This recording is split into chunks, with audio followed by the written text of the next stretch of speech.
நிகழ்ச்சியில் நம்மோடு இணைந்திருக்கக்கூடிய திரு முருகேசு சந்திரகுமாருடனான சந்திப்பு அரங்கம் தொடர்கின்றது.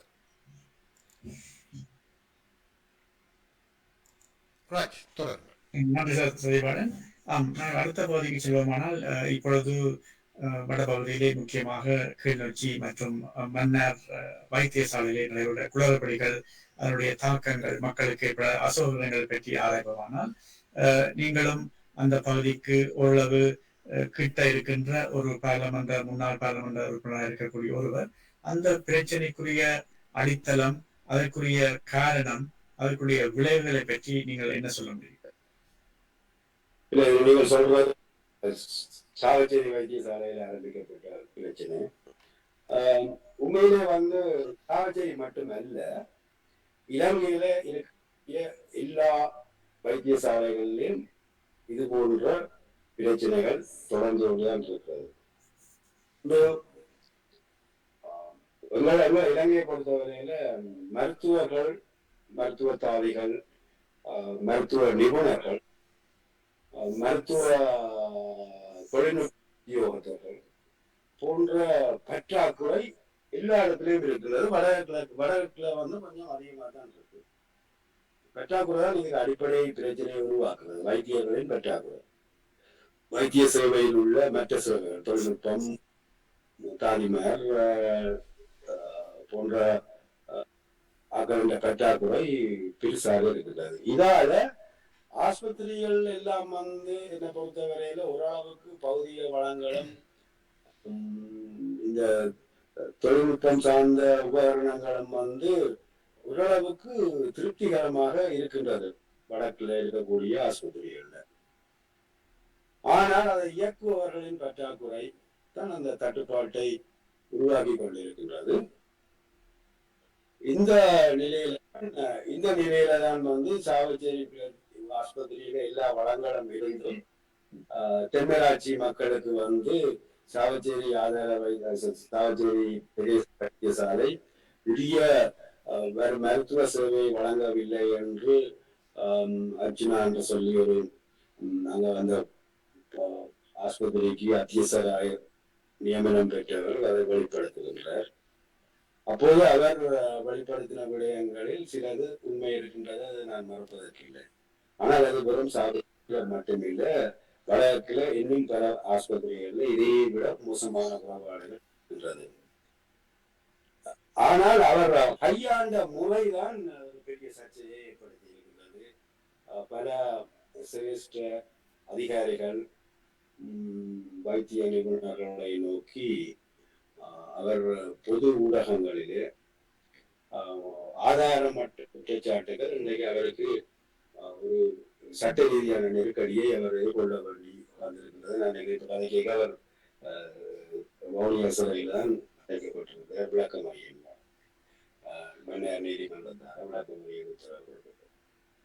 அவர் எதிரையும் நாங்கள் குறிப்பிடலாம். யாரையும் நாங்கள் ஒரு அரசியல் தரப்பு கூடி கண்டபடி இன்னொரு அரசியல் தரப்பை நோக்கி ஒரு ஆதாரமற்ற குற்றச்சாட்டை வச்சால் அது சட்ட ரீதியான நெருக்கடிக்குள் உட்படுத்தப்பட வேண்டி வரும்.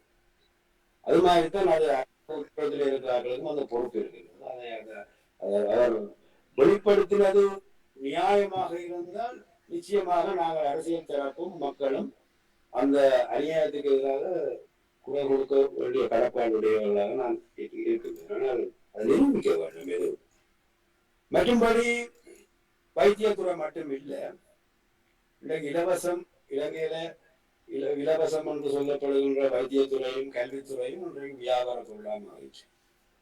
அது காசு இல்லை என்றால் செய்யலாம். என்னதான் ஆஸ்பத்திரியில என்னதான் பெசிலிட்டிஸ் இருந்தாலும் ஒருவன் காசு இருந்தால் தான் சிறந்த மருத்துவத்தை பெற்று உயிர் வாழலாம் என்ற நிலைமை இலங்கை வந்துச்சு. ஆஸ்பத்திரியில் யாழ்ப்பாண பொதுநல வைத்தியசாலையில் இருக்கிறது எங்கேயும் இல்லை. என்ன பொறுத்தல கொழும்பு தேசிய வைத்தியசாலைக்கு ஈடான எல்லாம் யாழ்ப்பாண பொதுநல வைத்தியசாலை. ஆனால் அதை இயக்குவதற்கு உரிய நிபுணர்கள், வைத்திய நிபுணர்கள் இல்லை, ஷோர்டேஜ்கள் இருக்குது. ஒரு சில வைத்திய நிபுணர்களா இருந்தாங்க, வைத்தியர்களா இருந்தாங்க, அல்லது வைத்திய சுகாதாரத்துறையில கணக்கட அதிகாரிகள் சில தகவல்களை விட்டுக் கொண்டிருக்கிறார்கள். அவர்களை சரி செய்ய வேண்டியது முக்கியமானது, அதை நான் மறப்பதற்கு இல்லை. ஆனால் ஒட்டுமொத்தமான சுகாதாரத்துறையையும் வைத்தியர்களையும் ஒரு கேள்விக்குட்படுத்துவதும் எதிர்காலத்தில் எங்களை வைத்திய தேவைக்கு ஒரு நெருக்கடியான சூழலையும் உருவாக்க முடியாது. நான் பொறுப்புள்ள அரசியல்வாதியை நான் சொல்றேன், வைத்தியர்கள் ஒரு சிலர் விட்ட தவறுகள் ஒட்டுமொத்தமான வைத்தியர்களையே வைத்தியர்களுக்கு எதிராக கிளற வைக்கிறதும் ஒரு நல்லதான ஆரோக்கியமான விஷயம் இல்லை. என்றால் அவர்கள சேவை மட்டுப்படுத்தப்பட்ட சேவையாக இருந்தாலும் குறைஞ்ச ஆளணியுடன் சேவை செய்தாலும் அந்த சேவையை தடுக்க முடியாமல் நமக்கு தேவையா இருக்கு மக்களுக்கு. ஆகவே என்னை பொறுத்தவரையில வைத்திய நிர்வாகம் இருக்குதானே, சுகாதார துறைக்கிற நிர்வாகம் கொஞ்சம் சீர் செய்ய வேண்டி இருக்கிறது என்பதை நான் ஏற்றுக்கொள்கிறேன். அதுக்குள் தவறுகளை கண்டுபிடிச்சு உரிய காலகட்டத்தில் அந்த நடவடிக்கை எடுக்கவில்லை என்று சொன்னால் இந்த பிரச்சனை மக்களுக்கும் சுகாதாரத்துறை சார்ந்தவர்களுக்குமான விரிசல் அதிகரித்து கொண்டுதான் போகும். சில பேரெல்லாம் வைத்திய தவறுகள் இயல்பானது. ஹாஸ்பிட்டலோட யாரும் ஏற்றுக்கொள்றதில்லை.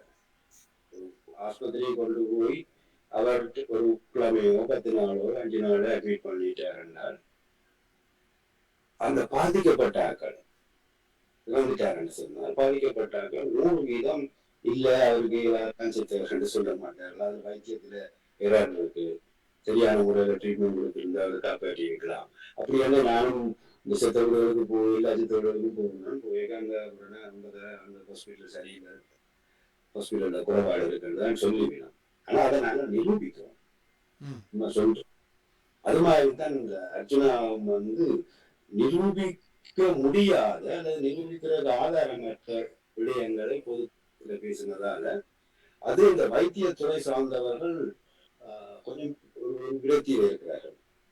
அதுல அர்ப்பணமா மக்களுக்கு சேவை செய்தவர்களுக்கு இன்னும் எல்லாமே நாங்கள் கேட்கணும். நாங்கள் இப்பதான் எல்லாம் டக்குன சோர்வுல எல்லாரும் டக்குன வெளிநாட்டுக்கு ஆப்பர்ச்சுனிட்டிஸ் இருக்குது, நல்ல வைத்தியர்களுக்கு நல்ல வெளிநாடுகளில் ஆப்பர்ச்சுனிட்டிஸ் இருக்க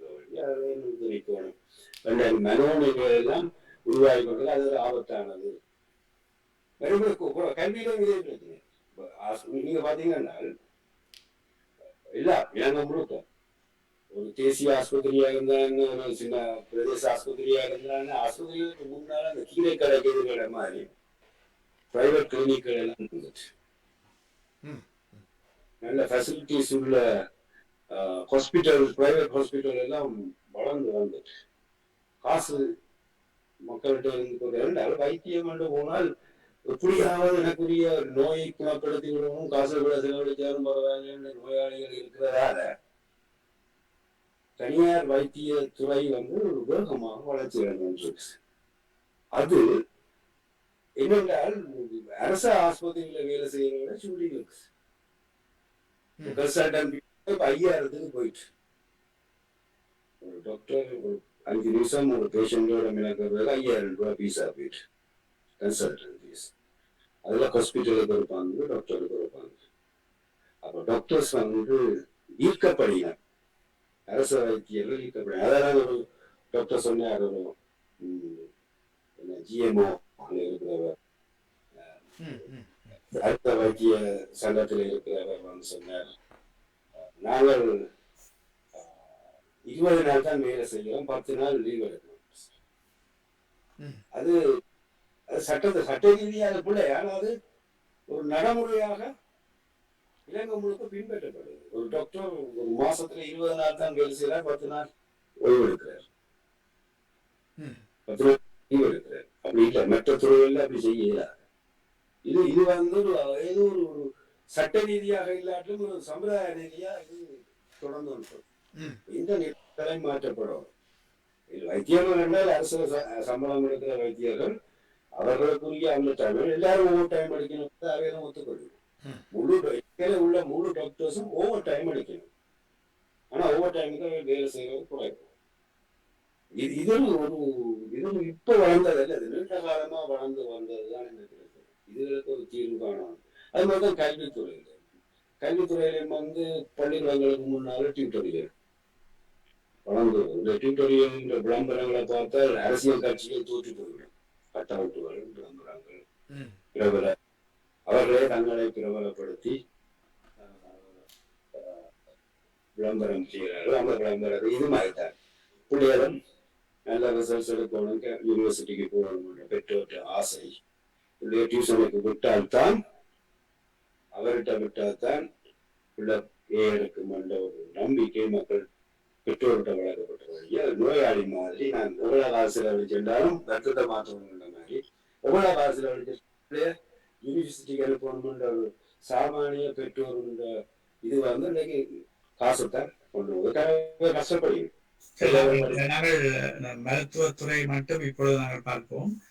அந்த அர்ஜுனாவுடைய விவகாரத்திலே நீங்கள் இப்ப சொன்னது போல அந்த மேலதிக கொடுப்பனவு அந்த ஒரு பிரதான குற்றச்சாட்டாக இருந்தது. அதாவது அவர்கள் இங்கே வேலை செய்வதாக மேலதிகமாக நேரத்துக்கு வேலை செய்வதாக எழுதிவிட்டு தனியார் வைத்தியசாலையில் சென்று தங்களுடைய கன்சல்டன்சி சேவையை செய்கின்றார்கள் என்பதை அவர் மிகவும் அழுத்தம் திருத்தமாக சொல்லியிருந்தார். அவருடைய குற்றச்சாட்டுகள் எழுப்பப்பட்ட பின்னர் பல தனியார் வைத்தியசாலைகளிலே அந்த வெறிச்சோடிக்கல அந்த நேரத்திலே அதாவது வைத்தியசாலையுடைய வேலை நேரத்திலே அங்கே நோயாளர்கள் இல்லாது வெறிச்சோடி கிடப்பதாகவும் சொல்லப்படுகின்றது. அப்ப இப்படியான ஒரு குற்றச்சாட்டை அவர் சுமத்துவதிலே என்ன பிழை அல்லது இது வகையிலே வைத்தியர்கள் அதிர்ச்சி அடையக்கூடிய விதமாக குற்றச்சாட்டு இருக்கும் அதுதான் நான் சொன்னேன். அந்த அவருடைய டாக்டர் அர்ஜுனாவுடைய குற்றச்சாட்டு ஏற்றுக்கொள்ற மாதிரி ஒரு பேர் எனக்கு ஞாபகம் செந்தூரன் முரளி வலிவரநாதன் அரசு வைத்திய சங்கத்தில் இருக்கிற முக்கிய அதே ஒரு ஸ்டேட்மெண்ட் தான். ஏற்றுக்கொண்டதே ஒரு தவறு நடக்கின்றது என்பதை ஒத்துக்கொள்வதான ஒரு ஸ்டேட்மெண்ட் எடுத்துக்கொண்டது. அதை வச்சுக்கொண்டு சுகாதார திணைக்களம் இந்த இந்த நடைமுறையை பின்வென்றால் இதுல வைத்தியத்துறையில மட்டும்தான். மற்ற அரசு திணைக்களங்கள்ல அரசு உத்தியோகத்தர்கள் காலையில ஒரு நாள் ஃபிங்கர் பிரிண்ட் வச்சுதான் போகலாம், டியூட்டி முடிஞ்சு போயிருக்கேன் ஃபிங்கர் பிரிண்ட் வச்சுதான் போகலாம். அந்த ஃபிங்கர் பிரிண்ட் ரிப்போர்ட்டின் அடிப்படையில அவர்களுக்கு மாச சம்பளம் நிர்ணயிக்கப்படுறது. ஆனால் வைத்தியத்துறையில் இந்த கையெழுத்து ஒரு விஷயம் உண்டுமே. அதுக்கு அதை கொண்டு வருவதற்கு பல காலங்களாக முயற்சிகள் செய்தாலும் அரச வைத்திய ஊழியர் சங்கம் அதுக்கு எதிராகத்தான் எங்கள்கிட்ட இருக்கிறார். ஆனா அரசாங்கங்கள் மாநிலத்தின் அரசாங்கம் வந்தாலும் இந்த விடயத்தில் அவர்களுடன் ஃபைட் பண்ணல. அவர்கள் உயிர்களுக்கு பொறுப்பானவர்கள் என்ற வழியால் அவர்கள் ஸ்ட்ரைக்குக்கு போயிடுவார்கள். அதனால உயிராபத்து வரும் அரசாங்கங்கள் பயப்படுவதால் பிரச்சனை. இலங்கையில மட்டும்தான் இந்த நெருக்கடி இருக்கின்றது என்று நான் நினைக்கின்றேன். வேறு நாடுகள் இது திணைக்களம், சுகாதார திணைக்களம், அரசு இதில் ஒரு தீர்க்கமான முடிவு எடுக்கணும். இந்த அரசு ஊழியர் சங்கத்தை கூப்பிட்டு இது இப்படியான குற்றச்சாட்டுகள் இருக்கிறது. பிரைவேட் கிளினிக் இப்படி வளர்ந்து போகுது. ஒரு ஏராளமான லட்சக்கணக்கான காசை வேண்டி கொண்டுதான் வைத்திய சேவையை செய்யுது. அது ஒரு பெரிய கணக்கு தானே. பிரைவேட் ஹாஸ்பிட்டல் சார்ஜஸ் நினைச்சு பார்க்க முடியாது. இப்ப உதாரணம் சொல்றேன். ஒரு கால் முடிவு ஒன்று நடந்துட்டு ஒரு கால் நிபுணர் அரசு ஆஸ்பத்திரியில வேலை செய்யறார். அவர் சொல்லுவார், நீ 3 மாசம் செல்லும் வெயிட்டிங்ல இருக்கணும். அவருக்கு சொல்யூஷன் சொல்லுவார், நீங்க அந்த ஹாஸ்பிட்டல்ல போய் அட்மிட் பண்ணீங்கன்னா பின்னர் நான் செய்வார். அந்த அதுக்கு அவர் கிட்டத்தட்ட ஒரு 2 லட்சம் ரூபாய் செலவழிப்பார் முடிவுன்ற அளவை பொறுத்து. அப்ப 3 மாசம் முடிவுகள இருக்கிறவர் என்ன யோசிப்பார்? கடமைப்பட்டாவது இது அந்த தனியார் துறை திட்டமிட்டு அனுப்பப்படுகிறார்கள் மக்கள். இதே வசதிகள் எல்லாம் தேசிய ஆஸ்பத்திரிகள்ல இருக்கு, யாழ்ப்பாண டீச்சிங் ஹாஸ்பிட்டல்ல இருக்கு. அந்த டேட் எல்லாம் அப்படி போகணும் கட்டாயம் இல்லை. இன்னும் சில சர்ஜன்ஸ்களை போட்டால் ஒரு டாக்டர்களை கிளிய பண்ணிடலாம். வெயிட்டிங் இது வேற, அதாவது ஒரு 10 நாள் தான் வெயிட்டிங் இருக்க முடியும். இதெல்லாம் குறைபாடுகள். இது அர்ஜுனா வெளிப்படுத்தின விடயங்களையும் தாண்டி என்ன குறைபாடுகள் இருக்கு.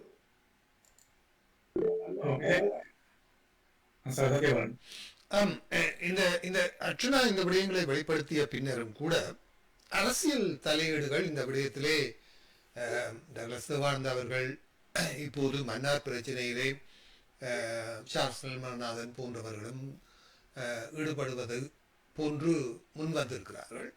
ஏன் இதில் அரசியல் தலைமைகள் இது தொடர்பான இந்த உணவு நீங்கள் சொன்னது போல நீண்ட காலமாக இந்த பிரச்சனையை அவதானிக்கப்பட்ட பின்னரும் யாரும் நடவடிக்கை எடுப்பதற்கோ அல்லது அது தொடர்பான ஒரு அவேர்னஸை கொண்டு வருவதற்கோ பாராளுமன்றத்திலேயோ அல்லது வேறு இடங்களிலேயோ இது பற்றியான ஒரு விடயம் கொண்டு வரப்படவில்லை.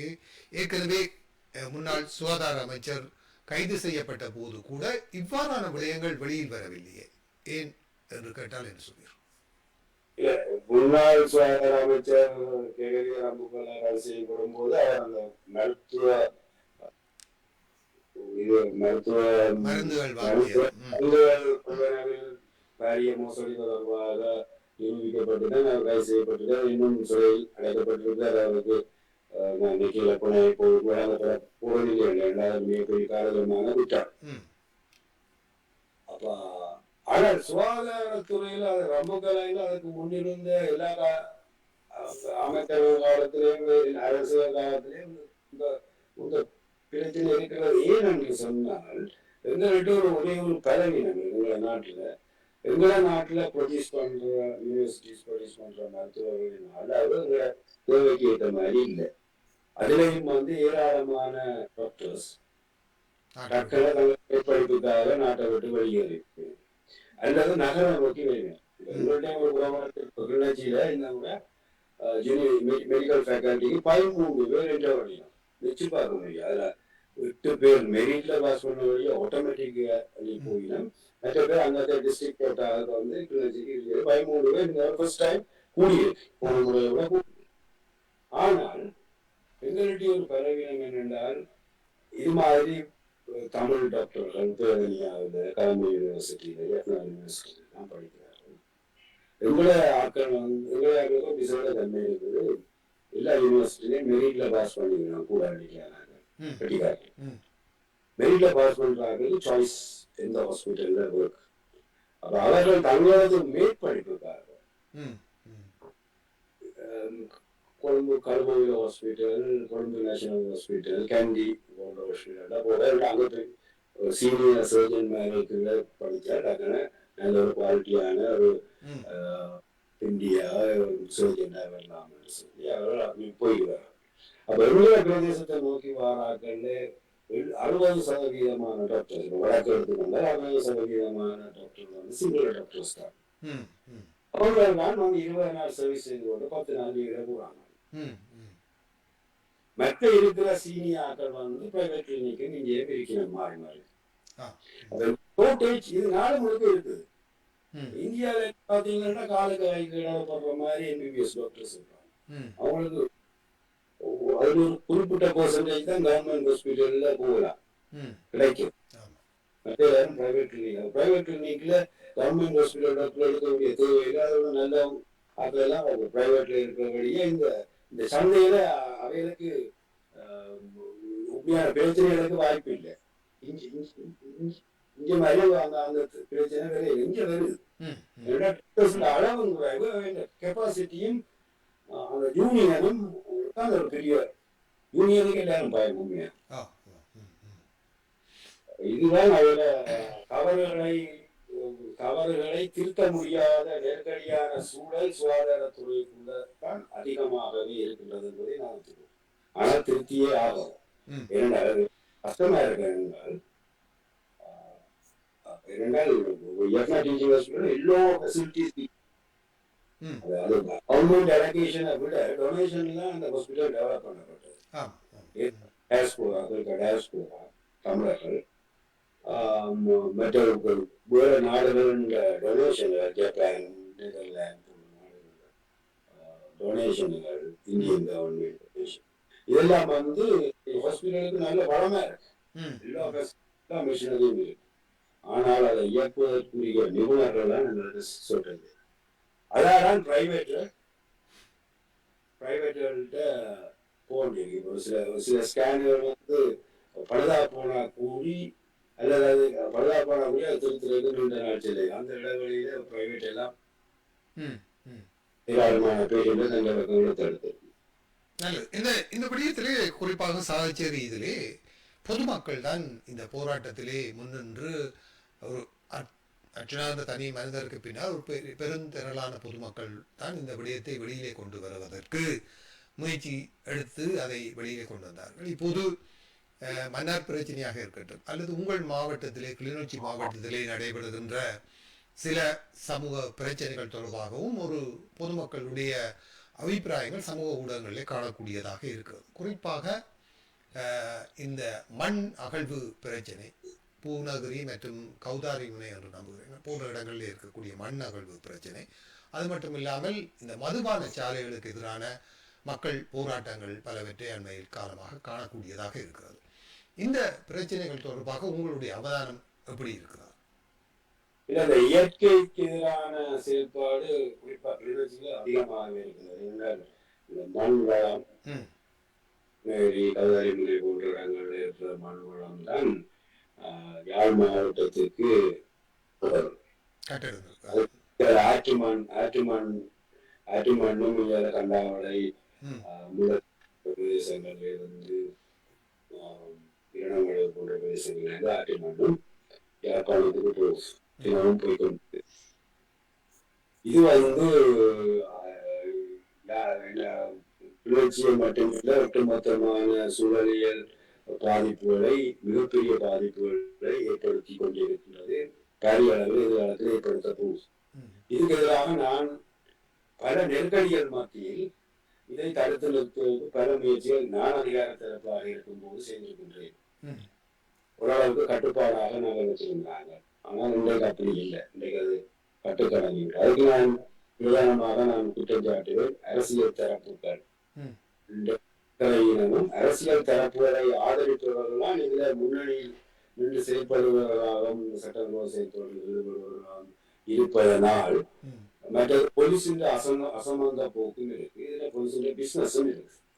போலீஸார் மக்கள் பக்கம் தான் நிற்பார்கள். மற்றது வேலையற்றி இருக்கிற இளைஞர்களை போதைக்கு போதைப் பொருள் கொடுத்து அவர்களை அடிமையாக்கி அதை பயன்படுத்துவது. இதுல வந்து கிட்டத்தட்ட துணிச்சலோட ஈடுபடலாம். போதையில இருக்கிறவங்க இதை துணிச்சலுடன் செயல்படுவாங்க. ஆகவே இதுவும் ஒரு சமூக சீரழிவையும் இயற்கையின் பாதிப்பையும் ஏற்படுத்துகிற விடயமாக மாறி இருக்கின்றது. இந்த மணல் கல்வி மற்ற சட்டவிரோத பொருள் வியாபாரம், இது வடக்காதிலும் மிகப்பெரிய ஒரு மையமாக மாறிவிட்டது. இதால் இளம் சமுதாயம் நேற்றும் கூடி நேற்று எனக்கு 9 மணிக்கு கோல் வந்துச்சு. என்னென்றால் நான் கொழும்புல நிற்கிறேன். இன்னைக்கு எனக்கு கோல் வந்துச்சு. திருவிழாவிடத்துல 10 பேர் அளவில் கைது செய்யப்பட்டனா. அதுல 16 17 வயசுக்கு உட்பட்ட 4 பொடியர். என்ன கேட்டால் சிங்கப்பூர்ல இருக்கிற ஒருவர் தன் பிறந்த நாளை கொண்டாடுவார். திருவிழாவில் இளைஞர்களை சந்திச்சு அவர் பாடுகள் அதிகம் பர்த்டே கேக் பட்டினா வாழலாம் பட்டினா. அப்ப போலீஸுக்கு இன்ஃபர்மேஷன் பிடிச்சாரு. இப்ப நான் எனக்கு தெரிஞ்சு வந்துட்டு மகன் 14 வயசு பட்டிமான் பட்டிமா ஸ்கூல்ல படிக்கிற பையன். அவர் இன்வெட்டு போனதில்லை. அவரும் பிடிச்சு வச்சுருக்காங்க. போலீஸ் அவங்க சொல்லிட்டாங்க, இது நாங்கள் சட்ட ரீதியா கோர்ட்ல தான் விடலாம். நானும் அதை தடுக்க முடியாத கேட்கவே இல்லாது. இன்றைக்கு போர்ஸ்ல தான் மத்தியானம் அந்த சின்ன படிகளை பிடித்து போட்டு பிரதானமான ரிமாண்ட் பண்ணி இருக்குது. அப்ப இதெல்லாம் வந்து இந்த இளம் சமுதாயத்துக்குள்ள எவ்வளவு சிங்கப்பூர்ல இருக்கிறவங்க காசு அனுப்புறாங்க. காசு அனுப்பி ஒரு குரூப் கலாச்சாரத்தை உருவாக்கி அந்த குரூப் வந்து ஆக்களுக்கு வாடகைக்கு அமர்த்தப்பட்டு காசு கொடுத்த கால்வெட்ட ஒரு காசு, கைவெட்ட ஒரு காசு, பெட்ரோல் கொண்டு ஒரு காசு, வீடு கொடுத்த ஒரு காசு என்று சொல்லி பேரம் பேசி காசை வேண்டி கொண்டு இவைகளை பயன்படுத்துறது. இந்த கலாச்சாரம் யாழ்ப்பாணத்துல பெரிய அளவில் இருக்கு. இந்த ஆபத்தான நிலைமையில இருந்து மக்களை மீட்டெடுப்பது அரசியல் தரப்புகளும் யோசிக்கணும். அரசியல் தரப்பு உண்டு. அரசியல் கட்சிகளுக்கு அவர்கள் தேர்தல் காலங்கள்ல பண் கொடுக்கிறவையா இருப்பினோம். அப்ப அரசியல் கட்சிகள் அவரை கண்டு கொடுக்குறீங்க. இது ஒரு ஆபத்தான நிலைமை. நீங்க நல்ல கேள்வி. இயற்கை சுற்றுச்சூழல் பாதிப்புக்கு சட்டங்கள் மட்டுமல்ல அரசியல் தரப்பு காரணமாக இருக்கிறது. கனிம வள பணிப்பாளராக இப்போது கிழக்கு மாகாணத்திலே இந்த மண் அகழ்வு சம்பந்தமாக பொறுப்பாக இருந்த ஒரு பணிப்பாளர் தான் இப்போது வடக்குக்கு அனுப்பப்பட்டிருப்பதாக செய்திகள் வருகிறது. அவரினால் இவை துஷ்பிரயோகம் செய்யப்படுவதாகவும் ஒரு குற்றச்சாட்டு இருக்கிறது. இது தொடர்பாக உங்களுக்கு ஏதாவது தகவல் தெரியுமா? இல்ல, இது தொடர்பாக நான் அண்மையில அனுப்பப்பட்டேன்னா எனக்கு தெரியும். ஆனால் உங்களுக்கு தெரியும், அதுல எங்களோட கட்சியினரும் தீவிரமாக செயல்பட்ட பொன்னாவளி என்ற இடத்துல வரலாறு பேரவின் பொன்னாவளி என்ற இடத்துல ஒரு பெரிய சிமெண்ட் நிறுவனம் அங்க நிலத்தடி சுண்ணாக்கள் அகழ்வுகளில் ஈடுபடுக அந்த பொதுமக்கள் அந்த சுற்றுச்சூழல் இருக்கக்கூடிய கிட்டத்தட்ட 2000 குடும்பங்களுக்கு நிலம் சீரழிய போது உபரியாக மாறும் என்று மக்கள் விழிப்படைஞ்சு மிகப்பெரிய போராட்டத்துக்குள்ளாக தடுத்து வைக்கிறது. அந்த இடத்துல அந்த அப்ப இருந்த கனிய வளத்திற்கு வடபகுதிக்கு பொறுப்பாக இருக்கிற அதிகாரி அவர்கிட்ட ரிப்போர்ட் வந்து இது உண்மையிலேயே மக்களோட குடியிருப்புகள், கிணறுகள், நிலத்தடி நீர் தன்மைகள் எல்லாத்தையும் உபராக்கி போடும். இந்த திட்டம் செய்யக்கூடாதுன்றதை அவர் சிபாரிசு செய்கிறார். அதற்காக திட்டம் மட்டும் மாற்றப்பட்டார். உடனடியாகவே அவர் கிளிநொச்சி கட்சியில் நடந்த கூட்டத்தில் வெளிப்படையாக அந்த பாதிப்பு தொடர்பாக அடுத்த வாரமே அவர் கனியவள திணைக்களம் மாற்றப்பட்டார். இதுவும் அரசியல் தான். அரசியலும் வந்து இப்படியான மக்களை பாதிக்கக்கூடிய அபிவிருத்தியை நாங்கள் இருக்கவில்லை. ஆனால் மக்களின் கிராமங்களை, மக்களின் அழிக்கக்கூடிய திட்டங்களை நாங்கள் எதிர்க்க வேண்டிய தடுக்க முடியாமல். இப்போ இந்த குறிப்பாக இந்த மதுபான சாலைகளுக்கான பர்மிட்டுகள் கொடுக்கப்பட்டிருப்பது அரசியல் பாராளுமன்ற உறுப்பினர்களூடாகவும் அவர்களுக்கு கொடுக்கப்பட்டு இப்போது ரணில் விக்ரமசிங்கவுக்கு ஆதரவான ஒரு நிலைப்பாடுகள் என்ற ரீதியில் மக்கள் மத்தியிலே இந்த மதுபான சாலை கிளிநொச்சியிலே குறிப்பாக 10க்கும் மேற்பட்ட மதுபான சாலைகள் ஒன்றுக்கு ஒன்று எதிர்ப்புறமாகவே உருவாக்கப்பட்டிருப்பதாக மக்கள் மத்தியிலிருந்து பல போராட்டங்கள் நடத்தப்படுவதாக பத்திரிகை செய்திகளிலே பார்த்திருந்தோம். இந்த நிலைமையை பற்றி இது கிளிநொச்சியிலே இந்த விவகாரங்கள் அரசியல் மயப்படுத்தப்பட்டிருக்கிறதா?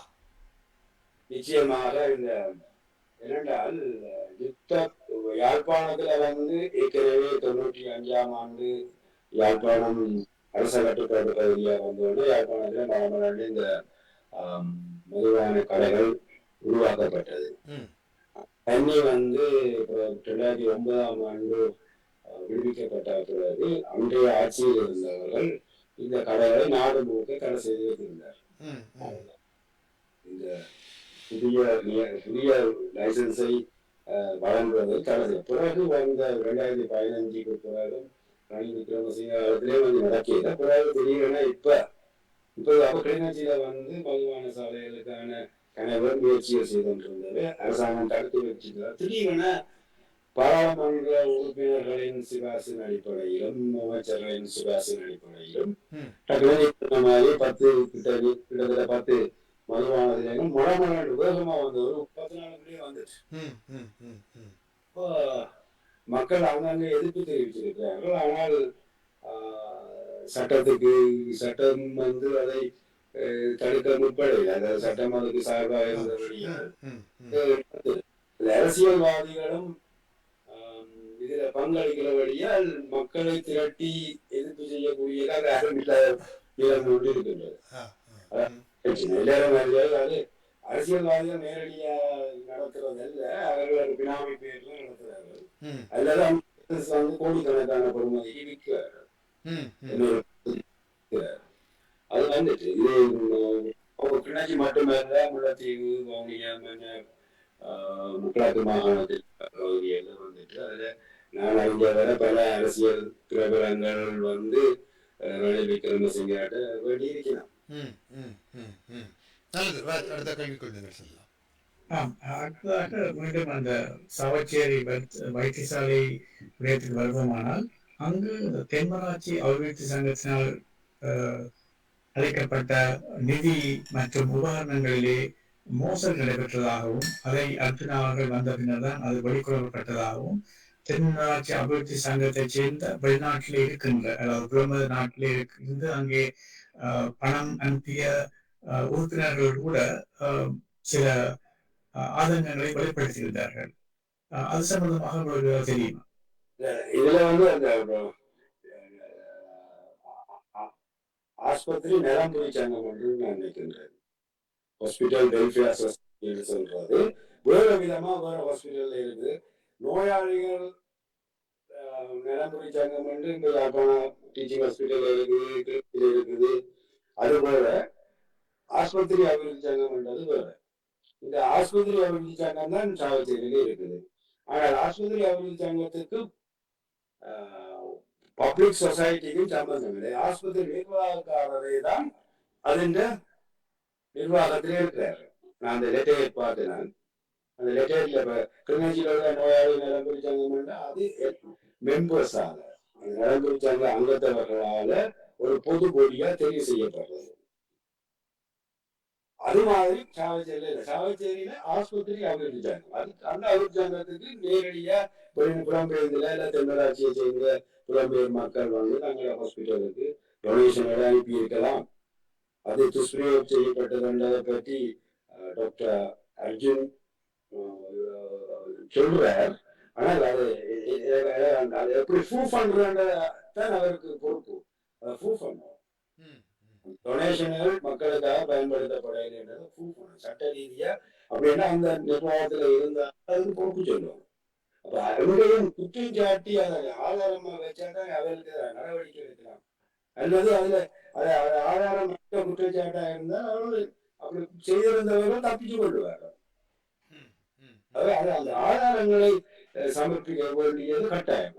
இப்ப இவர் அனுப்பி இருந்தால் நீங்கள் சொல்ற மாதிரி புலம்பெயர்ந்த நாட்டில இருந்து சாவச்சி தென்னராட்சியை சேர்ந்த குடிமக்கள் புலம்பெயர்ந்த நாட்டில இருந்து இந்த டொனேஷன் வந்து அவர்கள் அனுப்பினால்தான் ஆதாரங்களை அவர்கள் சமர்ப்பிக்கலாம். இங்க நான் இவ்வளவு அனுப்பி இருக்கிறேன், இந்த நோக்கத்துக்காக அனுப்பிடுவேன். சும்மா அசல்புறையில தானே இந்த நோக்கத்துக்காக ஆஸ்பத்திரி டெவலப்மெண்ட்டுக்கு நான் இவ்வளவு பங்களிப்பு செலுத்திருக்கேன்.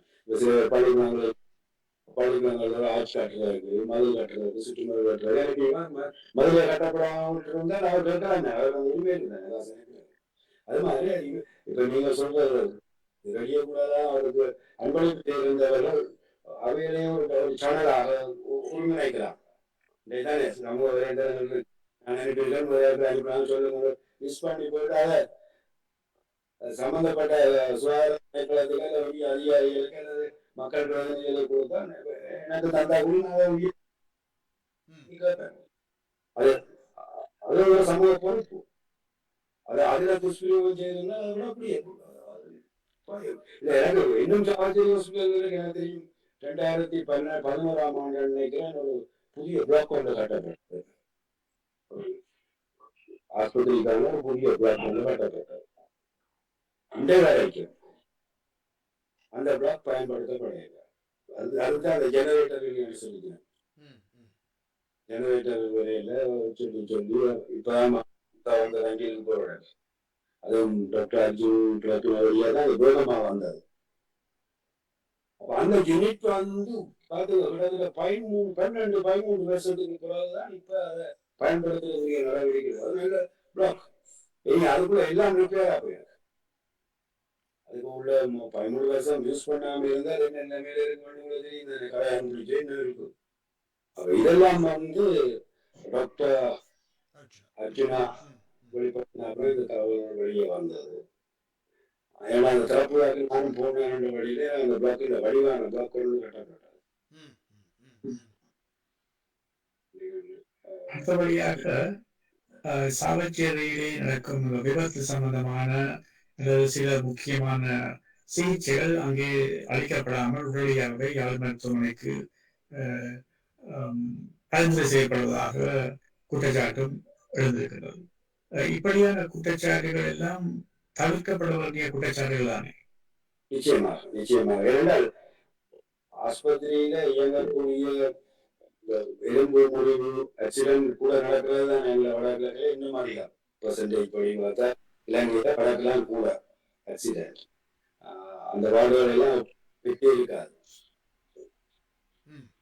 எடுத்தோம் என்றால் கிட்டத்தட்ட போலிங் 4ஆம் போட் ஆக்சிடென்ட் போட் அங்க போனா கட்டுகள் நிரம்பி எல்லாரும் கீழே தான் படுத்து இருக்கலாம். 4-5 நாளைக்கு டிஸ்சார்ஜ் பண்ணாதான் அப்படி மாறும். நேரத்தில் வளர்க்குறாரு பெட்டுக்கு போயிடும். அது மாதிரி யாழ்ப்பாணம் டீச்சிங் ஹாஸ்பிட்டலே ஒரு பிரச்சனை இருக்கு.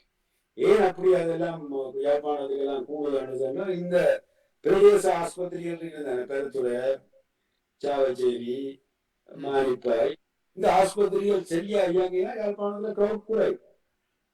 ஆனால் இங்க 2 காரணம் இருக்கலாம். ஒன்று டாக்டர்ஸ் எலும்பு முறிவு நிபுணர்கள் இல்லாம இருக்கலாம், தியேட்டர் ஆபரேஷன் செய்யக்கூடிய ஃபெசிலிட்டிஸ் இல்லாம இருக்கலாம், மெடிக்கல் ஸ்டாஃப் ஷார்டேஜ். ஆனால் இருந்தும் அனுப்பப்பட்டதாக தான் டாக்டர் அர்ஜுனா சொல்றார்.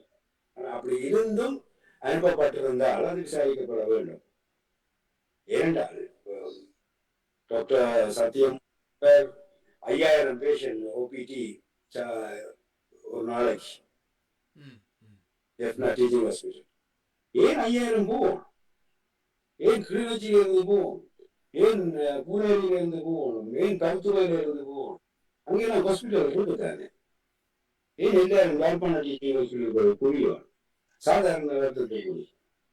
ஏன்னா இங்க சரியான சேவை கிடைக்கலதான் நாங்க குவியுது சார்.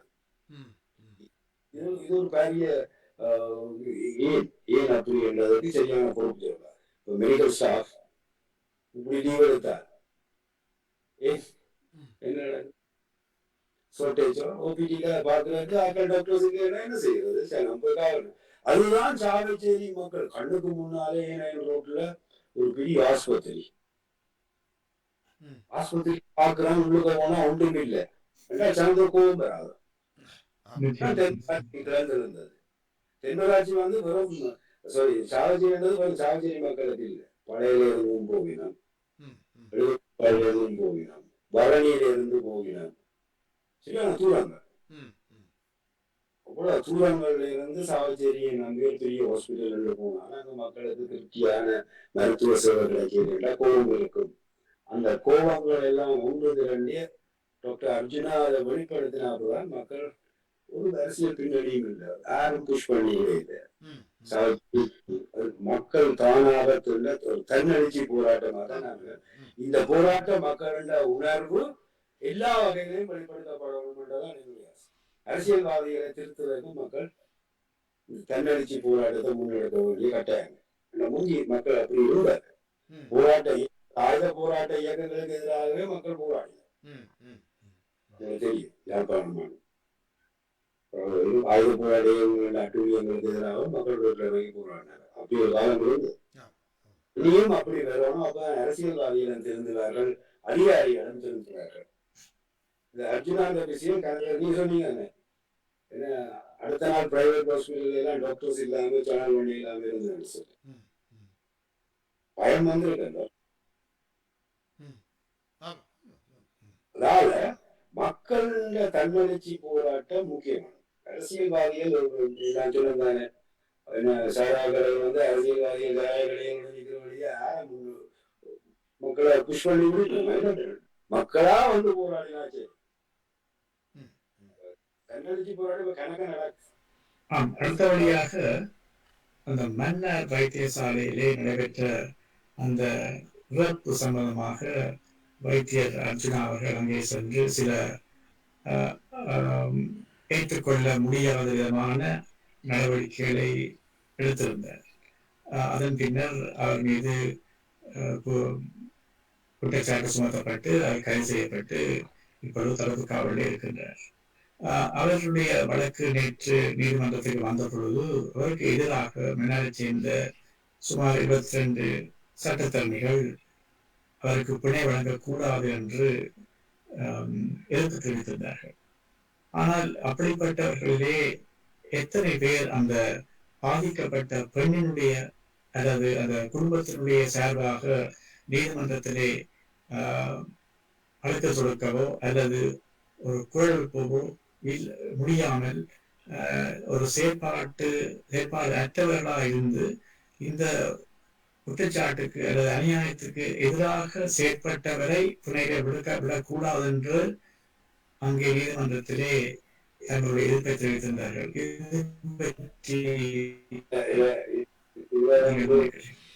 நீங்க சொல்ற அந்த பாதிக்கப்பட்ட பட்டதாரி உத்தியோகத்தர் பட்டதாரி அது மெடிக்கல் எரராலதான் அவர் இறந்தவாவா அல்லது தவறாதான் இறந்தவான்றதை நான் ஒரு தீர்மானமா தெரிவிக்கிறேன் சொல்ல முடியாது. வைத்தியம் செய்த மருத்துவர்களின் தவறா அல்லது இயற்கையாக நடந்த விசாரணை வைத்தியசாலை விசாரணைகளில் ஒரு சிலரின் தவறுகள் கண்டுபிடிக்கப்பட்டிருப்பதாகவும் அவர்களுக்கு தண்டனை வழங்கப்பட வேண்டும் என்று சுகாதார அமைச்சுக்கு சுகாதார அதிகாரிகளுக்கு பரிந்துரைக்கப்பட்டிருப்பதாகவும் வைத்தியசாலை பணிப்பாளர் ஒரு அறிக்கை ஒன்றை வெளியிட்டிருக்கிறார். அப்படி நான் அந்த விசாரணை முடியல. நேற்றும் வந்து கொழும்புல இருந்து சுகாதார அமைச்சில இருந்து 7 அதிகாரிகள் வைத்தியசாலைக்கு வந்து இந்த மரணம் தொடர்பான விசாரணையை ஆரம்பிச்சிருந்து எல்லாரும் சம்பந்தப்பட்ட வைத்தியர்கள் இணக்கலம் சார்ந்தாக்கள் பெற்றோர் அவங்க பிள்ளைங்க சகோதரியின் பெற்றோர்கள் கணவன் இவையெல்லாம் விசாரிச்சிருக்கணும். ஸ்டேட்மெண்ட் எடுத்திருக்கணும். இந்த தகவலாம் இன்றைக்கு இருக்கு. தவறு நடந்ததை கண்டுபிடிச்சிருக்கிறதுன்றதை வந்து நான் இவ்வளவு துரிதமாக அது நிரூபிக்கப்பட வேண்டும். விசாரணை மூடி படைக்கப்படுது எனக்கு தெரியாது. ஆனால் இதுல வந்து நான் அந்த டாக்டர் அர்ஜுனா வந்து மன்னார் வைத்தியசாலைக்கு இரவு 10:30 போனது 10:30 போனது அங்க அவர் நடந்து கொண்டெல்லாம் அவரே சாட்சியங்களை வீடியோவாக வச்சிருக்கிறார். அதுல நடந்து கொண்ட முறையில எனக்கு உடன்பாடு இல்லை. அந்த வீடியோ தான் சாட்சிய வீடியோ நான் பார்த்தா அந்த அதிகாரிகளோட சாதாரண செக்யூரிட்டி கார்டோட அங்க உள்ள மருத்துவ தாதிகளோட டாக்டர் டிரெக்டரோட எல்லாம் அப்ரோச் பண்ண முறை வந்து தவறு. அவருக்கு அந்த அதிகாரம் இல்லை. அவர் வந்து டாக்டரா இருந்தா போல டாக்டர் அவர் அந்த தாண்டி உள்ள ஹாஸ்பிட்டலுக்கு தான் அவர்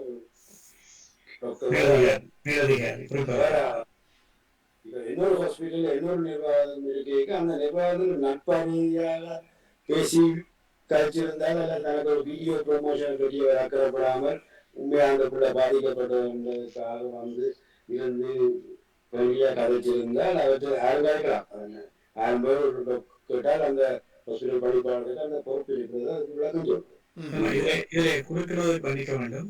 நீங்கள் சொல்வது போல நட்பு ரீதியாக கலைத்திருந்தால் இந்த விசாரணை அல்லது இந்த குற்றம் வெளிவருவதற்கான சந்தர்ப்பம் எடுத்துக்கொண்டு டாக்டர் அர்ஜுனா போனது வந்து நான் நினைக்கிறேன்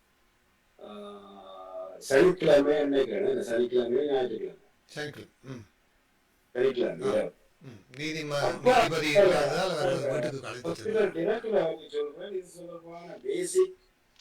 பேசிக் இன்குவாரி எல்லாம் மண்டே நடக்க போகுது.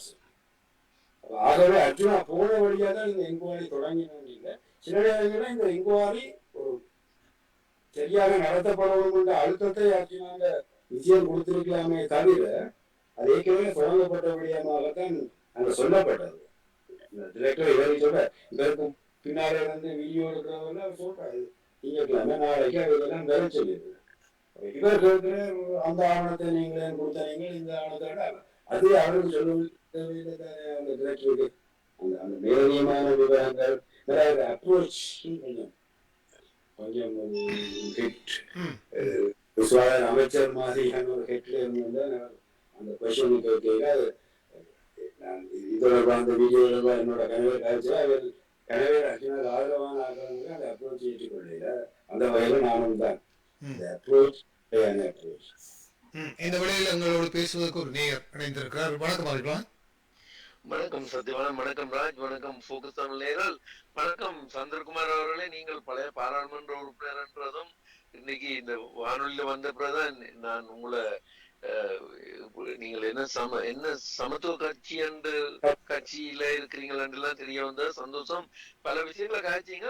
உங்களோட ஒரு கேள்வி, இப்ப இனி வர்ற பாராளுமன்ற தேர்தல நீங்கள் தேர்தல் கேட்க போறீங்களா இருந்தா உங்களோட அந்த இப்ப கட்சி ரீதியா எல்லா மாவட்டத்துக்கு கண்டு இருந்தாலும் நீங்கள் வாழ்ற இடத்தை சுற்றி இருக்கிற மக்களுக்கு என்ன தேவை, அல்லாட்டி மக்கள்ல ஒட்டுமொத்த மக்கள்ல பெரும்பாலானர்களுக்கு என்ன அவசரமா அவன் என்ன தேவை, தேசியத்தை பற்றி கவலைப்படணுமா, இல்லாட்டி தங்களோட வேலையில பற்றி கவலைப்படணுமா, இல்லாட்டி வைத்தியசாலையை பற்றி கவலைப்படணுமா, பள்ளிக்கூடத்தை பற்றி கவலைப்படணுமா, என்னத்தை கவலைப்படணும்னு எப்படி அறிய வார நீங்கள் எப்படி அந்த தொடர்பாடல ஏற்படுத்துறீங்க?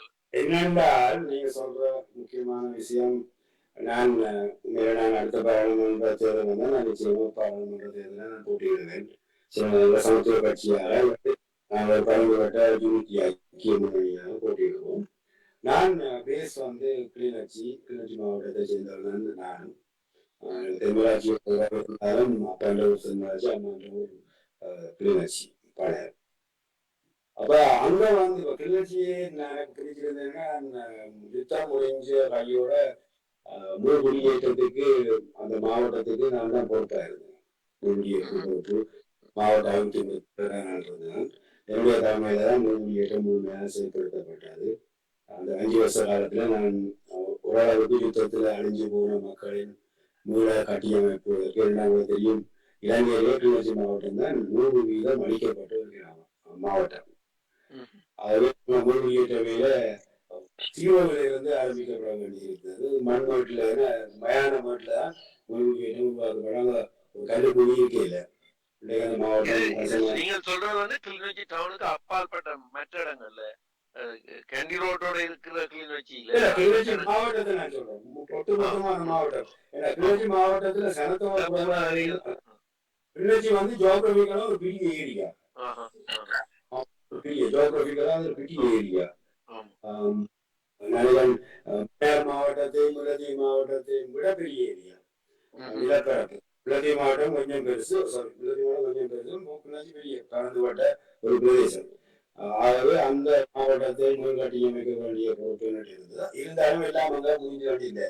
யுத்தம் அளித்தது 30 வருஷம், குறுகிய காலத்துக்குள்ள எல்லாம் முடிக்கலாம் போயிடும். 2015க்கு பிறகு எந்த அபிவிருத்தியும் இன்றை வரையும் எந்த பாரிய அபிவிருத்தி திட்டங்களும் அது கிளர்ச்சி மட்டுமில்லை எங்கேயும் இலங்கை முழுக்க வடகிழக்கிலேயும் கூடி ஏற்படுத்தப்பட இல்லை. அப்ப நீங்கள் கேட்ட கேள்விக்கு நான் சொல்றேன்னு சொன்னால், அங்க வந்து இப்ப கிளர்ச்சி மாவட்டம் 65% மக்கள் வறுமை கோட்டுக்கு கீழே வாடினார். அடிப்படை சொல்றேன்னா 65% மக்கள் இந்த சமுத்தி கொடுப்பனவு போடுகிறார்கள். அங்க இருக்கிற கவங்கள் செய்யலாத, அவர்களுக்கு செய்யறதுக்கு வழி இல்லையா, இல்லாட்டி அவர்களுக்கு வேற தொழில் பார்க்கலாதா, ஏன் வறுமை கோட்டுக்கு கீழே வாழணும்? இல்ல என்னென்றால் அவை யுத்த பாதிப்புல இருந்து முன்ன முடியல. கிளர்ச்சி மாவட்டத்துல கிட்டத்தட்ட ஆயிரக்கணக்கான பெண் தலைமத்துவ குடும்பங்கள் இருக்கின்றன. நூற்றுக்கணக்கான பேர் அங்கவீனர்களாக இருக்கிறார்கள், யுத்தத்துல கையால் இழந்தவர்கள். அப்படி அந்த பாதிக்கப்பட்ட ஒரு சமூகமா இருக்கிற வழியால் அவர்கள் எனவே பெருமளவான ஆட்கள் வந்து அவர்களுக்கு சுய தொழிலுக்கான வாழ்வாதாரங்களாக கொடுத்தாலும் அவர்களால் அதை வச்சு பிழைக்க முடியாத அளவுக்கு அவர்கள் பாதிக்கப்பட்டிருக்கிறார்கள். அவர்கள் தொடர்ச்சியான உதவி திட்டங்கள் தேவைப்படுகிறது. மற்றபடி தொழில் வாய்ப்புன்றது பெரிய பிரச்சனை. குறிப்பாக படிச்ச இளைஞர்கள், படித்து விட்டு இருக்கிற இளைஞர்கள், பல்கலைக்கழகம் போயிட்டு வந்திருக்கிற இளைஞர்கள் தொழில் வாய்ப்புன்றது இல்லை. தொழில் வாய்ப்பு என்பது எல்லாம் அரச தொழில் வாய்ப்பை தான் கொடுக்கலாம்னு சொன்னால் அந்த நேரத்துக்கு அரச நிறுவனங்கள்ல அப்படி வெற்றிடங்கள் இல்லை. அப்ப தனியார் துறை முதலீடுகள் இண்டஸ்ட்ரியல் இதோட உருவாக்கினால் அவர்கள் தொழில் வாய்ப்புகளை கொடுக்கலாம். கிளர்ச்சியில வந்து ஒரு பெரிய 2 தொழில் நிறுவனங்கள் இருக்கிறது. ஆடை தொழிற்சாலை 2, மாஸ் குடியல், மாஸ் இப்ப இதுல வந்து கிட்டத்தட்ட 5000 பேர் வேலை செய்யறாங்க.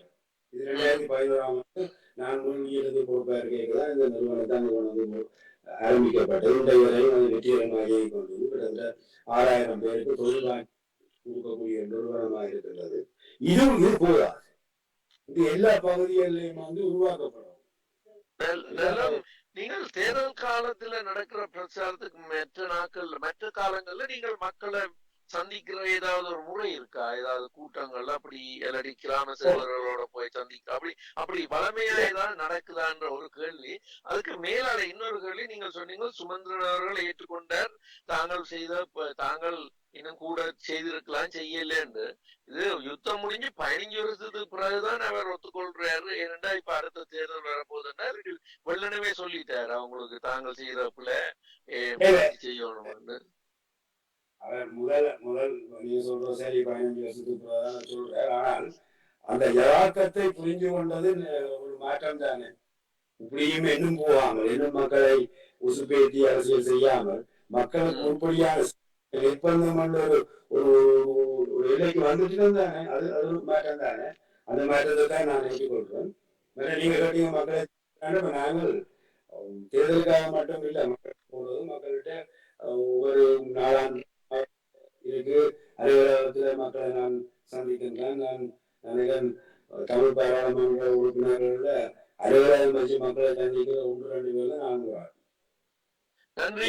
ஏன் இந்த கேள்விகள் வந்தேன்னு சொன்னா, இப்ப அர்ச்சுனா போய் சாவச்சேரியில போய் எல்லாம் இதென்ன பிறகு அந்த அளவு மக்கள் திரண்டு வந்ததுக்கு காரணம் எல்லா மக்களுக்கும் ஆதங்கங்கள் இருந்தது, குறைபாடுகள் இருந்தது, தாக்கங்கள் இருந்தது. அதை எடுத்து சொல்றதுக்கு ஒரு வடிகாலத்தான் அர்ச்சுனா இருந்தவர்ன்றதை நான் பார்க்கணும். அந்த மாதிரி உங்களோட மாவட்டங்கள்லயும் எத்தனையோ மக்கள் எத்தனையோ பிரச்சனைகள் இருக்குமெண்டா அதை வந்து சொல்றதுக்கு ஒரு ஆள் துவங்க வேணும். அத கூட்டங்களை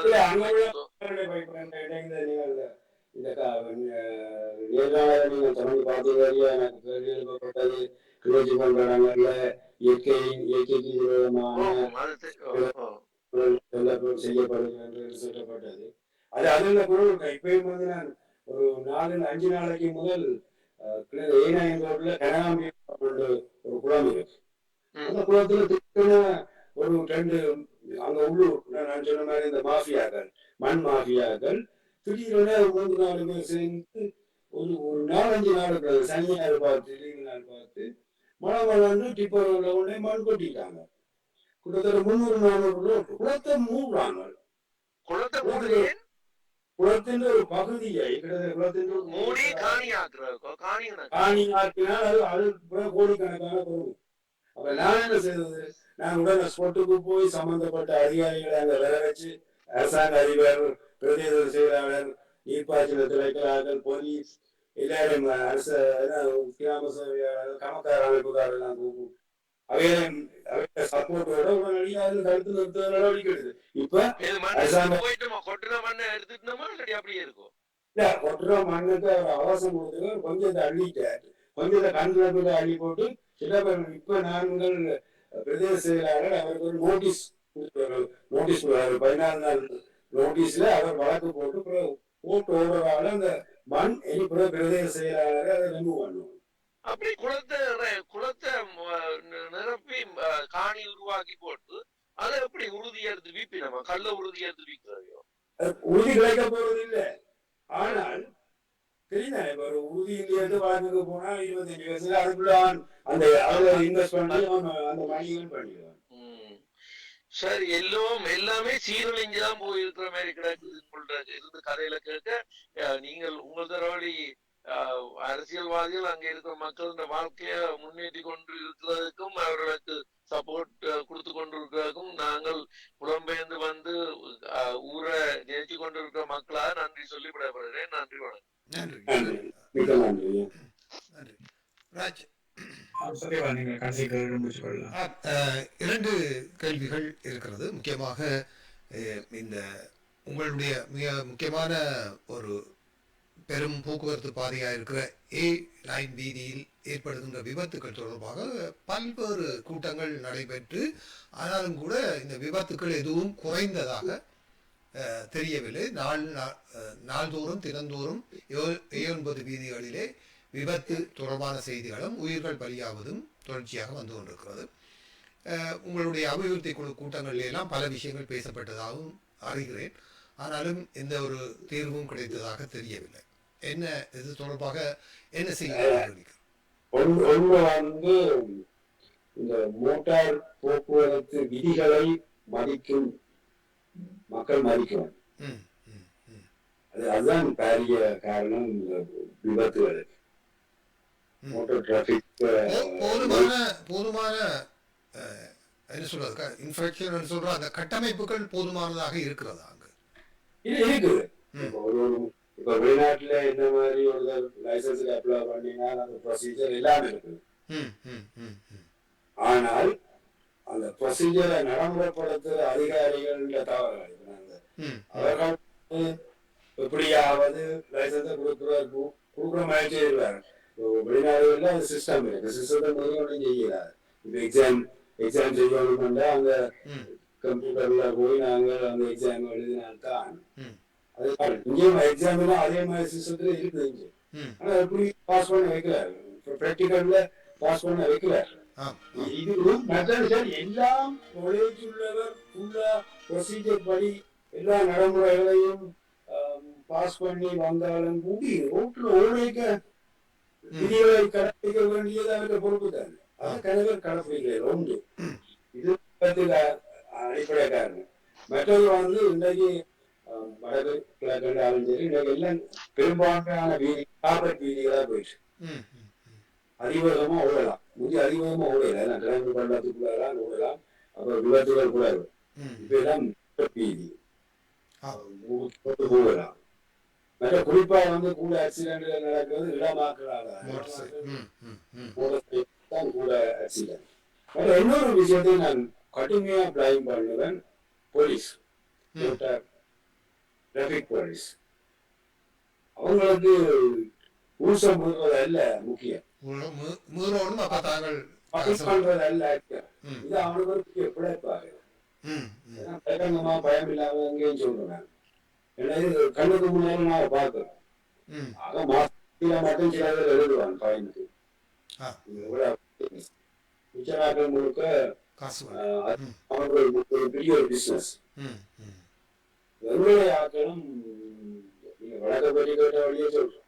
எங்களுடைய ஆக்களும் என்னத்த லைசன்ஸ் இல்லைனாலும் சரி காசை கொடுத்துடலாம் தானே என்ற ஒரு மேப்பை கொண்டு வந்திருந்தாங்க. 1000 ரூபாய் கொடுத்தால் லைசன்ஸ் இல்லாதவனும் விடலாம், மீறியும் விடலாம், டிராபிக் ரூல்ஸ் கடைப்பிடிக்காமலும் விடலாம். காசை கொடுத்தா சரி ரெண்டு மனப்பான்மை தான் இந்த விபத்துகள் காரணம்.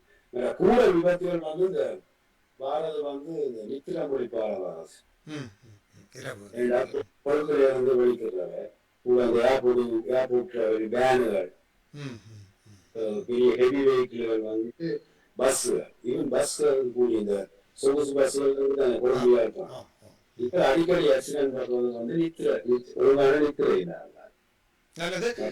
இன்னும் ஒரு நேயர் உங்களோடு இணைந்து பேச விரும்புகிறார், அவரை இணைத்துக் கொள்கிறேன். வணக்கம். வணக்கம். ஹலோ, வணக்கம். வணக்கம், சொல்லுங்க. ரகு. நான் ரகு கதைக்கிறேன். நான் குயிக்கா நீங்க டைம் வந்துட்டேன். குயிக்கா 2 பாயிண்ட் சொல்றேன். ஒன்று, திரு சந்திரகுமாருக்கு ஒரு கேள்வி. இப்ப இவர் இப்ப இந்த கேள்வியால வந்து இப்ப நடந்து கொண்டிருக்கிறதுக்கு பிறகு இப்ப நான் பாக்குறேன்னா இது வைத்தியர்களோட பிரச்சனை இல்லை. இது வந்து எங்களோட மக்களின் மனப்பான்மைதான். வைத்தியர்களும் மக்களின் ஒரு பார்ட் ஆஃப் த பீப்புள் தானே, சமூகத்தின் ஒரு அங்கம் தானே. அப்ப உண்மையாவே பிரச்சனைன்னு சொன்னா அது உண்டு. அப்ப இது வந்து மற்ற இதுகளுக்கும் ஒரு விழிப்புணர்வை கொண்டு வர, இல்லாட்டி அவர்கள் கவனமாக சென்றதுக்கு ஒரு இது இருக்கு. உதாரணமா இப்ப என்னுடைய ஒரு நண்பர் ஒரு கேரளாலேருந்து ஒரு முல்லத்தீய பகுதியில ஒரு இன்வெஸ்ட்மெண்ட் செய்வதற்கு அதை அப்ளை பண்ணினா அது அந்த ப்ரோசஸ் அது வந்து 6 மாசம் ஆனாலும் அது முடியவில்லை. முந்தைய கதைக்குள்ள சொன்னார். அப்ப இப்படிப்பட்ட இதுகள் எல்லாம் அப்ப அது காசு அளிக்கவா இல்லாட்டி மோஸ்ட் லைக்லி காசு அடிக்கத்தான். அப்ப இப்படிப்பட்ட இது நோக்கம் எல்லாத்துலயும் போலீஸ் துறை, அட்மினிஸ்ட்ரேஷன், இந்த கமிட்டிகள், இந்த எல்லா இதுகள்லையும் இது அங்கால தலைவர்களுக்கு சாத்தியம் இருக்கிறதா? சிஸ்டம் சேஞ்ச் என்றுவாங்க. இந்த அறகலையா போராட்டத்தின் பிரதான நோக்கமே இலங்கையின் சிஸ்டம் சேஞ்சுக்காகத்தான், அந்த சிஸ்டம் சேஞ்ச் வேணுமென்றதுக்காகத்தான் இந்த பெரிய போராட்டமே நடந்தது. இந்த சிஸ்டம் சேஞ்ச் பண்ண பின்னாடி வெறும் வைத்தியத்துறை மட்டுமில்லை, எல்லா துறைகளிலும் இந்த பிரச்சனை இருக்கு. நீங்க சொன்னா சரி, ஒரு இன்வெஸ்டர்ஸ் வாரண்டா, எங்களுக்கு இன்வெஸ்டர்ஸ் வாரது எவ்வளவு முக்கியம் என்றதை எங்கள் அதிகாரிகள் உணர்ந்து கொள்ளும். ஒரு இன்வெஸ்டர் வந்தால் ஒரு 50 பேருக்கு ஜாப் ஆப்பர்ச்சுனிட்டி கொடுப்பாருன்னு சொன்னால் அது இங்கே ஒரு பெரிய இஷ்யூ, ஒரு இஷ்யூவுக்கு ஹெல்ப் ஆயிருக்கிற விடையா. இதை இந்த அதிகாரிகள் உணர்றது இல்லை. உடனே அவர் சொன்னா சரி, ஏமான டயஸ்போரா இன்வெஸ்டர்ஸ் இங்க இன்வெஸ்ட் பண்றதுக்கு இன்ட்ரெஸ்ட் எடுத்து செயல்படுத்தும் போது இப்படியான லஞ்சங்கள், கையூட்டவர்களை பார்த்து ஆக்கள் வெளிநாட்டில இருந்து வரார்கள். இந்த கையூட்டல் என்றதை அவர்கள் விருப்பம் இல்லாத அல்லது அறியாத அல்லது கோபம் பெறக்கூடிய விடயமாகத்தான் பார்க்கிறார். ஏன்னா அவர்கள் வாழ நாடுகள்ல இப்படியான மோசடிகள் இருக்காரு, இப்படி மோசடிகள் இருக்காரு. இங்க வந்தோம்னா அதாவது அதிர்ச்சியாரு. என்னுடைய பல பேர் கதைச்சது நாங்கள் ஒரு investment job opportunity project ready கொடுத்திருக்கிறோம், கவர்மெண்ட்டுக்கு டாக்ஸ் கட்ட ரெடியா இருக்கிறோம். ஏன் இதெல்லாம் ஒவ்வொன்றுக்கும் ஒவ்வொரு ப்ரொசீஜர், அந்த ரிப்போர்ட் எடுத்து அடிக்கிறாங்க, அதுக்கு பின்னால காசு கொடுக்குறாங்க, வேகமாக செயல்படுத்துறாங்க, காசு எல்லாம் சொல்றாங்க. தம்பி சொன்ன மாதிரி சொன்னார். அப்ப இது இந்த சிஸ்டம் சேஞ்ச் ஆகணும். இது அர்ஜுனா மாதிரி நான் சொன்னேன் முதல்ல இன்டர்வியூல நான் சொல்லிட்டேன். இந்த அர்ஜுனா மாதிரியில இந்த அர்ஜுனா ஒன்றை உருவாக்கின விடயத்துல இது மாதிரி ஒவ்வொரு துறைகளையும் பிரச்சனை இருக்கு. மக்கள் நீங்க சொல்றது எவ்வளவு ஈஸியான சிஸ்டம் ஸ்ரீலங்கால இருக்குது. இந்த அரச நிர்வாகத்துறையில வெற்றுமளவான ஆட்கள் வைக்கணும், வேலை செய்யணும், அரசாங்க சம்பளம் வைக்கணும். வடக்கு மாகாண சபையில 43,000 எம்ப்ளாயிஸ், கவர்மெண்ட் எம்ப்ளாயிஸ், 43,000 பேர் வடக்கு மாகாண சபையில கவர்மெண்ட் எம்ப்ளாயிஸ். இவ்வளவு எம்ப்ளாயிஸ் இருந்தும் ஒரு பிரச்சனையை தீர்க்கிறதுக்கு மாச கணக்கா செல்ல செக்ரட்டரி ஆபீஸ், ஒரு பிரதேச செயலகம், ஒரு கச்சேரி பிரதேச செயலகத்தில் எல்லாம் தேவைக்கு மேலதிகமான ஸ்டாஃப் இருக்கிறாங்க, ஃபீல்ட் ஆபீசர்ஸ் இருக்கிறாங்க, ஸ்டாஃப் இருக்கிறாங்க, கழிவு முடியல அளவு இருக்கிறாங்க. எல்லா புது பில்டிங், எல்லாம் ஏர் கண்டிஷன். ஆனால் ஒரு டிஎஸ் ஆபீஸுக்கு போய் ஒரே நாள்ல விஷயத்தை ஒரு மாசம் அலைஞ்சாதான் ஒரு சின்ன விஷயம் அதில் கைவிடும். அல்லது அதை செய்ய ஒரு மாசத்துக்கு போது செய்யலா போகும்னு சொல்ற அளவுக்கு இருக்கு. பப்ளிக்கோட அணுகுல ரிலேஷன்ஷிப் பண்றது பட்டு மோசம், புத்திவார தொழில். இதெல்லாம் ஏன் ஒரு போராட்டம், இவ்வளவு அர்ப்பணங்கள், இவ்வளவு மக்கள் இழப்புகளுக்கு பிறகும் எங்கள பிரதேசத்திலேயும் இதே மாதிரி அதிகாரிகளும் ஊழல் மோசடிகளும் இருப்பது நாங்கள் வெட்கப்பட வேண்டிய விடயம்.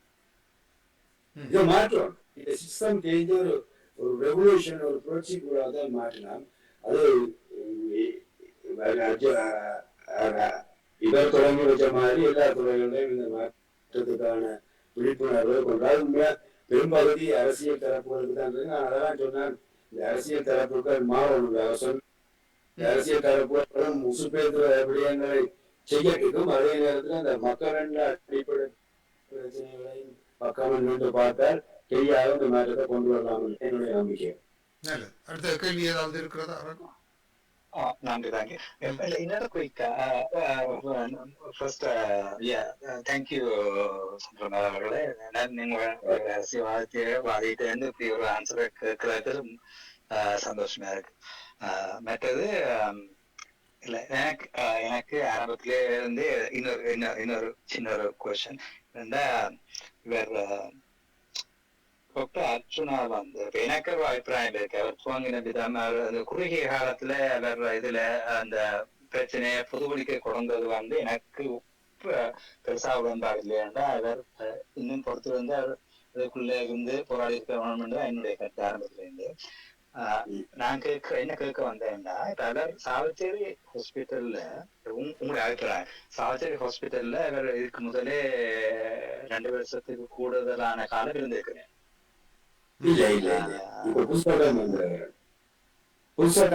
அங்கே இருந்த டாக்டர் வந்து பணிப்பாளர், இந்த டிரெக்டர் பணிப்பாளராக இல்ல, அவர் முதல் பயிற்சி வைத்தியராக அங்க இருந்தார்.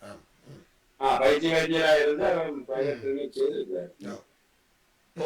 அப்ப இல்ல பிரைவேட் பத்தி எனக்கு தெரியாது. அந்த சாவச்சேரி ஹாஸ்பிட்டல்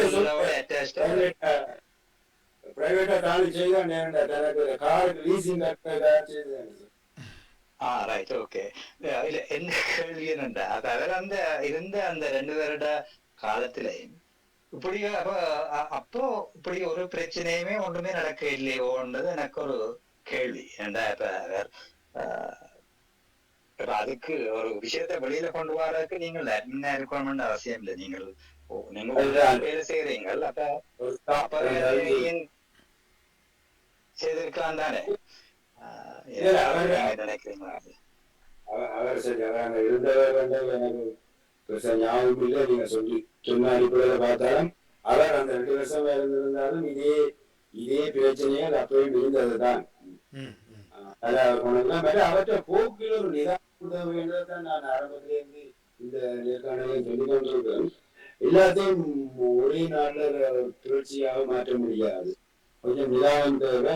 அதுக்கு அவர் பழுதாக்கினதும் இந்த சில யூடியூபர்ஸ் அவரை ஆக உசுப்பேற்றி தமிழ் அகராதியில ஒரு அரசியல்லையும் சரி இது எங்களுடைய டக்குன்னு எல்லாம் உசுப்பு. இந்த முல்லைத்தீவு ஒரு நீதிபதி அதை போனது எல்லாம் வந்து அவர்கிட்ட தனிப்பட்ட விவகாரம். ஆனா அவர் ஒரு பெரிய ஒரு பிரச்சனையாக்கி நாங்கள் ஹர்த்தால்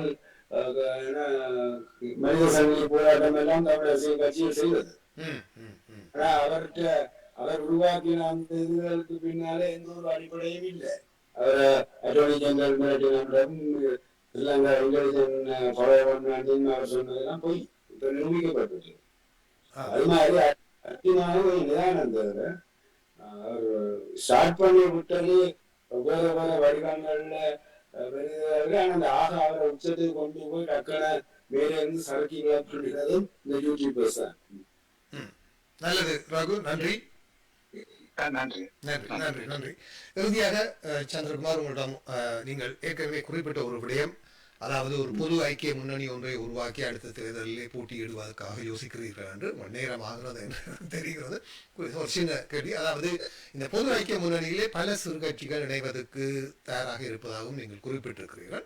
அது ஒரு பொது முன்னணியாக போட்டியிட போகிறது. குறிப்பாக நான் நம்புகிறேன் கிழக்கு மாகாணத்தில் இருக்கக்கூடிய சுகுமார் போன்றவர்கள் உடன் உங்களுக்கு நிறைய தொடர்புகள் இருப்பதாகவும் நான் நம்புகிறேன். ஆகவே அவர்களுடன் இணைந்து நீங்கள் ஒரு பொது கூட்டணியாக களமிறங்குவதாக இருந்தால் தற்போது இருக்கக்கூடிய பிரதான கட்சிகள் தமிழரசு கட்சி மற்றும் தமிழரசு கட்சியில் இருந்து இந்த ஜனநாயக தமிழ் தேசிய கூட்டணி மற்றும் தமிழ் தேசிய மக்கள் முன்னணி போன்ற சக்திகளோடு போட்டி போட்டுகிற அளவிற்கு உங்களுடைய கட்சியை பலப்படுத்தி உங்கள் முன்னணியை பலப்படுத்தி போட்டியிடுவதற்கு தயாராக இருக்கிறீர்களா என்ற ஒரு கேள்வியை தான் கேட்க விரும்புகிறேன். அந்த நம்பிக்கையோட மாற்றத்துக்கான தீர்ப்பை மக்கள் வழங்குவார்கள் என்று நான் நம்புகிறேன். இந்த அரசியல் இப்படியே தமிழரசு கட்சி, தமிழ் தேசிய கூட்டமைப்பு, தமிழ் தேசிய கூட்டமைப்பு எல்லாம் உருவாக்கி உரையாடல அதுக்குள்ள இருக்கணும்.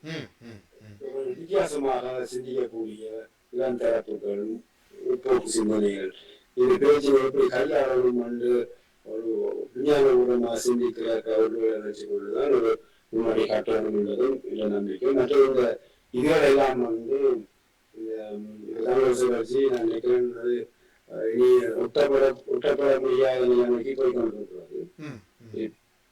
அது மாதிரி என்ன தமிழ் தேசிய கூட்டமைப்பு என்று சொல்லப்படுறார்களுக்கும் அவருக்குள்ளே உள்ள பிரச்சனைகள் இருக்கு. இதெல்லாம் வந்து ஒரு கட்டத்துல எல்லாம் இதாண்டு ஒரு புதிய ஒரு வடிவத்துக்கு வரக்கூடிய வாய்ப்புகள் ஒவ்வொரு கட்சிகளுக்கு முற்போக்கான என தமிழ் தேசிய கூட்டமைப்புக்குள்ள நல்ல முற்போக்கான கருத்துடையவர்கள் இருக்கிறார்கள். அவர்களும் நாளைக்கு ஒரு புதிய தேடலை நோக்கி அவர்கள் வெளிக்கிட மாட்டார்கள் என்று நீங்கள் நம்ப வேண்டாம். இரண்டாவது வரலாம் அப்படி இந்த சூழலை உருவாக்கித்தான் ஆக வேண்டும். உதாரணத்துக்கு தமிழ் பொது வேட்பாளர் விடயத்துல ஒரு கட்சி